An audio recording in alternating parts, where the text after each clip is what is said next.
Hola lectores de la Biblia, bienvenidos a la sinopsis de la Biblia.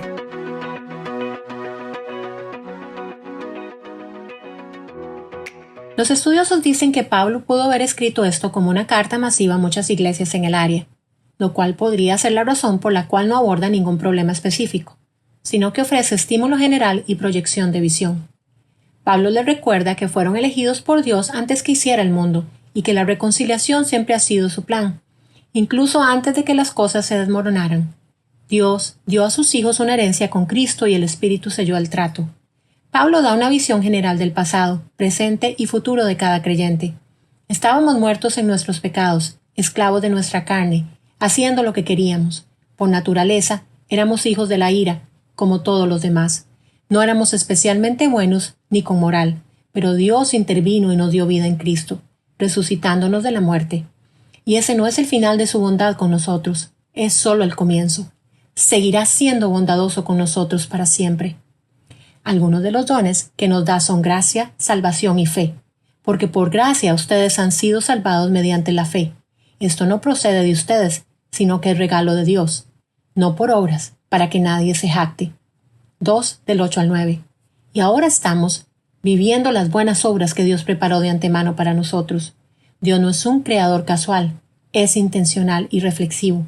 Puso propósito y amor en su diseño y nuestras buenas obras son parte de lo que Él planeó para nosotros. Para los gentiles, el recordatorio es aún más intenso. Pablo básicamente les dice, no solo estaban alejados de Dios por sus pecados, sino que ni siquiera estaban cerca de las promesas de su pacto. Al pueblo de Dios ni siquiera se les permitía acercárseles. Mostró gran misericordia al venir a buscarlos. Los judíos también han escuchado este recordatorio durante milenios. Cuando Dios acercó a ambos grupos de personas, hizo dos actos simultáneos de reconciliación. Reconcilió a sus hijos consigo mismo y a sus hijos entre sí, matando la hostilidad.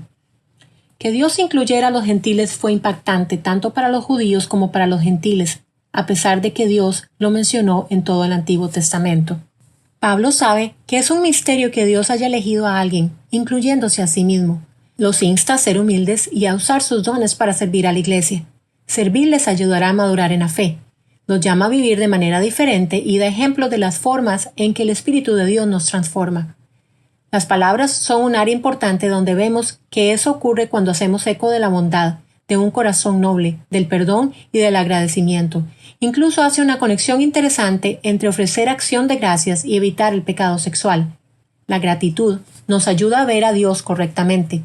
Cuando vemos a Dios, amamos más a Dios, y cuando amamos más a Dios, nuestros corazones se alejan del pecado. Ya no tiene poder sobre nosotros como lo tuvo antes.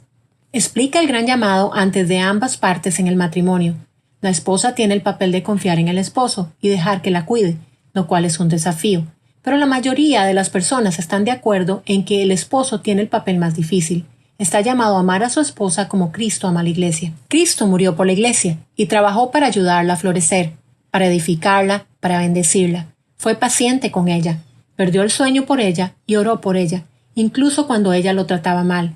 Este es un llamado de mucho peso, pero el Espíritu nos equipa con lo que necesitamos.